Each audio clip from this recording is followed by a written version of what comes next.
जैसे किसी ने आत्महत्या कर ली या किसी का अचानक एक्सीडेंट हो गया या कोई बहुत महत पाप किया, कोई बहुत बड़ा पाप किया, तो ऐसे हमें कई भूतों के दर्शन वृंदावन में हुए हैं, कई भूतों के दर्शन हुए हैं। वो संतों के पास अपना कल्याण कराने के लिए आते हैं। यहाँ है वृंदावन में, यहाँ है भूतेश्वर भगवान के शासन में है, जो मथुरा में भूतेश्वर भगवान है उनके शासन में वृंदावन में। और कई प्रमाण मिलते हैं, वो अपने इतिहास में प्रमाण मिलते हैं। एक बार विजय गोस्वामी उनका नाम था, वो परिक्रमा लगा रहे थे, तो वहाँ संत जन भंडारा कर रहे थे, तो संतों ने बुलाया आओ, तो उनका इस समय तो हम पाएंगे नहीं, 3 बजे 2:30 बजे, बोले हमें बांध दो तो प्रसाद है, हम अपनी दिनचर्या करके। और जब दिनचर्या करके प्रसाद खोला तो अभक्ष पदार्थ, तो उनका ये क्या, संत भंडारा कर रहे थे, अभक्ष पदार्थ। दूसरे दिन गए फिर संत दिखाई दिए, तो उन्होंने कहा आपके द्वारा दिया हुआ प्रसाद इतना गंदा क्यों?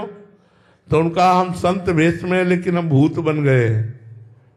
तो ऐसा नहीं कि धाम में भूत प्रेत आदि, पर यह कृपा होती कि धाम का जीव धाम में ही रहता है। नाम जप करो, नाम जप में बड़ी, जब अगर कभी किसी को ऐसा संयोग प्राप्त हो, कोई भूत प्रेत आत्मा, ये वैसे प्रायः भजनानंदी पुरुषों के सामने ही आते। जैसे भाई जी हनुमान प्रसाद पुरदास जी एक बार समुद्र के किनारे बैठे थे, तो एक पारसी वेश में आदमी आया, तो काफी देर खड़ा रहा, तो भाई जी ने कहा बाबूजी बैठ जाइए। तो उसने कहा अब आप बोले हैं इसलिए मेरी हिम्मत पड़ी आपसे बात करने की, आप डरना नहीं। तो भाई जी ने कहा आप, हम क्यों डरेंगे भाई, आपसे क्यों डरेंगे? बोले मैं मनुष्य नहीं हूं, मैं भूत हूं।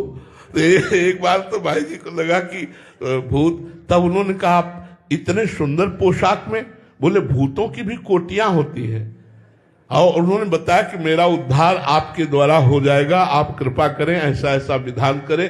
तो संतों के पास ऐसे, तो ये जरूरी नहीं कि आप वृंदावन भाग के आ जाओ तो यहाँ तुम्हारी, भजन करो, जहां भी रहो धर्म से चलो, शराब मत पियो, मांस मत खाओ, पराई बहन बेटी की तरफ गंदी दृष्टि मत रखो, धर्म से धन कमाओ, घूसखोरी मत करो, नाम जप करो, देख लो तुम्हारा मंगल हो जाएगा, तुम्हारा कल्याण हो जाएगा, तुम सुख शांति को प्राप्त हो जाओगे।